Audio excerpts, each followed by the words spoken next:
Amma ba'd. Saudaraku, para alim ulama dan seluruh sidang Jumat yang dimuliakan oleh Allah Subhanahu wa taala, insyaallah. Mari kita berusaha terus untuk meningkatkan ketakwaan kita kepada Allah Subhanahu wa taala selalu. Di setiap keadaan, di setiap waktu, di setiap tempat, mari kita berusaha terus. Mumpung kita masih diberi kesempatan hidup oleh Allah Subhanahu wa taala, mari kita gunakan yang sebaik-baiknya. Mari kita berusaha terus meningkatkan ketakwaan kita kepada Allah Subhanahu wa taala. Jangan sampai kita ini termasuk orang-orang yang diancam oleh Allah Subhanahu wa taala. Jangan sampai kita ini termasuk orang-orang yang mendustakan agama. Allah Subhanahu wa taala berfirman di dalam surat Al-Ma'un, Bismillahirrahmanirrahim. Ara'aita alladhi yukadzibu bid-din. Tahukah kamu orang yang mendustakan agama? Ini Allah Subhanahu wa taala jelaskan supaya kita jangan termasuk orang-orang tersebut. Kadang orang itu berilmu, kadang memahami Al-Quran, mengerti Al-Quran, tapi tidak mengamalkan, sehingga dia terjerumus menjadi orang yang mendustakan agama. Ini jangan sampai. Ada orang yang sholat tapi masih berbuat keji. Orang yang sholat tapi lalai di dalam sholatnya, ini juga diancam oleh Allah Subhanahu wa ta'ala. Jadi supaya kita waspada, diingatkan oleh Allah Subhanahu wa ta'ala. Apalagi orang-orang yang tidak sholat. Orang yang sholat saja kalau lalai diancam oleh Allah Subhanahu wa ta'ala. Ini perlu diperhatikan supaya jangan sampai kita ini menjadi orang-orang yang diancam oleh Allah Subhanahu wa taala. Fadzalika alladzi yad'ul yatim. Maka itulah orang-orang yang menghardik anak yatim. Orang-orang yang menghardik anak yatim. Ini kata Allah Subhanahu wa taala di dalam Al-Qur'an. Orang yang mendustakan agama, agamanya dusta. Ini supaya kita perhatikan.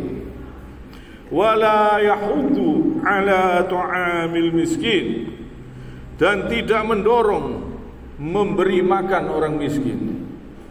Orang yang tidak mau beramal, tidak mau memberi makan orang miskin, tidak mau mengeluarkan zakat, tidak mau infak, tidak mau berbuat baik, ini hati-hati. Jangan sampai termasuk orang-orang yang mendustakan agama. Ini supaya diperhatikan. Karena bisa terjadi juga orang-orang yang sholat, dia termasuk orang-orang yang celaka, orang-orang yang mendustakan agama, orang-orang yang lalai di dalam sholatnya. Kata Allah Subhanahu wa ta'ala, fawailun lil musallin, maka celakalah orang yang sholat, alladzina hum an sholatihim sahun, yaitu orang-orang yang lalai di dalam sholatnya. Sholatnya tidak khusyuk, rukuk dan sujudnya tidak diresapi. Coba kita renungkan, orang yang sholat saja diancam, apalagi yang tidak sholat. Alladzina hum yura'un, dan orang-orang yang berbuat riya. Orang yang sholatnya dibagus-baguskan, di waktu dilihat orang saja juga diancam. Di waktu dilihat orang sholatnya bagus, rukuknya, sujudnya bagus, tapi sholat sendiri di rumah cepet-cepetan, rukuknya cepet, sujudnya cepet. Ini riya, diancam oleh Allah Subhanahu wa ta'ala. Jadi jangan sampai kita ini termasuk orang-orang yang diancam oleh Allah Subhanahu wa ta'ala. Wa yamna'unal ma'un, dan enggan memberikan hartanya, tidak mau memberi bantuan kepada orang-orang miskin, orang-orang yang membutuhkan. Ini supaya kita perhatikan, supaya kita ini tidak termasuk orang-orang yang diancam oleh Allah Subhanahu wa ta'ala, supaya kita ini tidak termasuk orang-orang yang lalai di dalam sholatnya. Ada orang yang sholat tapi perbuatan keji terus berjalan, sholat tapi masih korupsi, sholat tapi masih mencuri, sholat tapi masih berdusta, sholat tapi masih berbuat keji, minum homer, berzina dan lain-lain. Ini sholatnya kurang benar, sholatnya kurang sempurna, kurang betul sholatnya.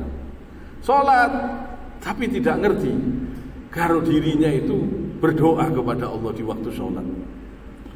Ada orang yang mengatakan, saya habis sholat tidak pernah berdoa, saya langsung setelah zikir-zikir saya pergi, saya tidak mau berdoa.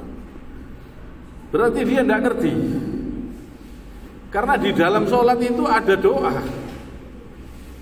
Bagaimana tidak berdoa? Orang sholat itu isinya pujian, terus perjanjian antara hamba dengan Tuhannya. Perjanjiannya di mana? Iyyaka na'budu wa iyyaka nasta'in. Ini perjanjian, hanya kepadamu ya Allah kami menyembah dan memohon pertolongan. Ini kalau diresapi, diamalkan, luar biasa ketauhidan kita kuat sekali kepada Allah Subhanahu wa ta'ala. Bacaan-bacaan sholat ini kalau diresapi, diamalkan, terhindar dari kesyirikan. Dan di dalam sholat ada pujian-pujian, memuji Allah Subhanahu wa ta'ala, dari mulai takbir Allahu Akbar, Allah yang maha besar, selain Allah kecil. Rukuk, sujud, memuji Allah Subhanahu wa ta'ala. Dan ini supaya kita perhatikan juga, supaya sholat kita ini merasa tenang, nikmat. Setelah salam terasa dosa-dosa berguguran, merasa diampuni oleh Allah Subhanahu wa ta'ala. Kalau kita meresapi apalagi doa di antara dua sujud, doa yang kita baca di antara dua sujud, coba renungkan itu artinya.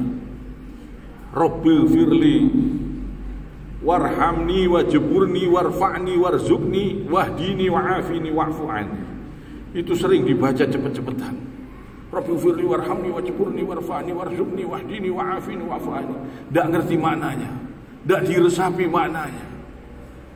Kalau itu diresapi dalam hati maknanya, salam itu terasa iringan, enteng, pikiran tenang, dosa rasanya berguguran.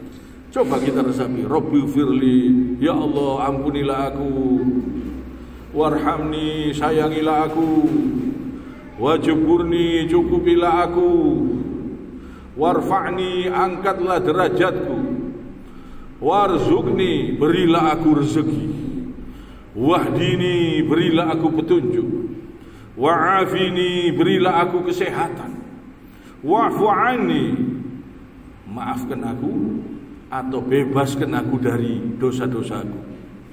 Ini artinya duduk di antara dua sujud. Kadang cepet-cepetan, tidak difahami artinya, tidak diresapi maknanya di dalam hati. Rabbi firli warhamni wajburni warfa'ni warzuqni wahdini wa'afini wa'fu'ani. Tidak paham maknanya.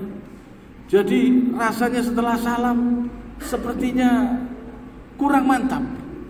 Tapi kalau diresapi maknanya, ketenangan terasa. Rasanya dosa-dosa diampuni oleh Allah. Sudah berdoa kita ini. Kita ini tiap sholat itu berdoa, memuji Allah, berdoa kepada Allah.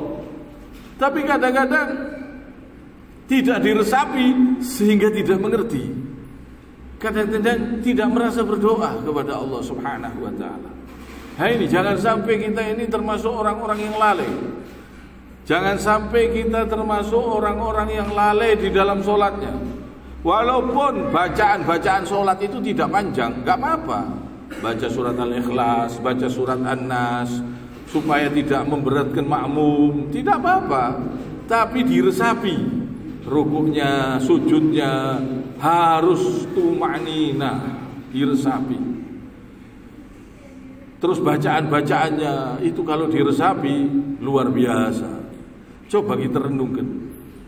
Doa yang luar biasa. Apa saja diminta itu. Rabbil firli, ampunilah aku, minta ampun kepada Allah.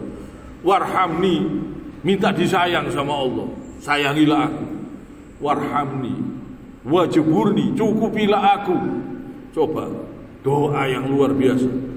Warfa'ni, angkatlah derajatku, minta diangkat derajatnya, minta dicukupi. Warzukni, berilah aku rezeki. Wahdini, berilah aku petunjuk, minta rezeki, minta petunjuk. Wahdini wa'afini, berilah aku kesehatan, minta disehatkan oleh Allah Subhanahu wa ta'ala. Coba, istimewa sholat ini.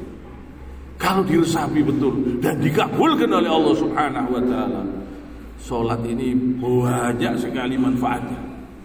Minta kesehatan, minta dibebaskan dari dosa. Wa'afini, berilah aku kesehatan. Wa'fu'ani, bebaskan aku dari dosaku. Subhanallah, luar biasa. Ini permohonan yang banyak kepada Allah. Dan ini tiap rakaat, tiap sholat kita berdoa. Tapi kadang-kadang tidak diresapi maknanya, sehingga tidak mengerti isinya, sehingga rasanya tidak ada pengaruhnya. Dan ini kalau kita resapi, Fatihah itu saja kita sudah banyak berdoa. Di dalam Fatihah itu aja sudah ada doa, ada pujian, ada perjanjian, ada pujian kepada Allah. Alhamdulillahirabbil alamin, Ar-Rahmanir Rahim. Ini pujian kepada Allah. Ada perjanjian, Iyyaka na'budu wa iyyaka nasta'in. Hanya kepadamu ya Allah kami menyembah dan memohon pertolongan, perjanjian. Ada doa, ihdinas siratal mustaqim, tunjuki kami jalan yang lurus, jalan yang kau kasihi, bukan jalan yang sesat dan bukan jalan yang kejam. Luar biasa. Doa banyak doa.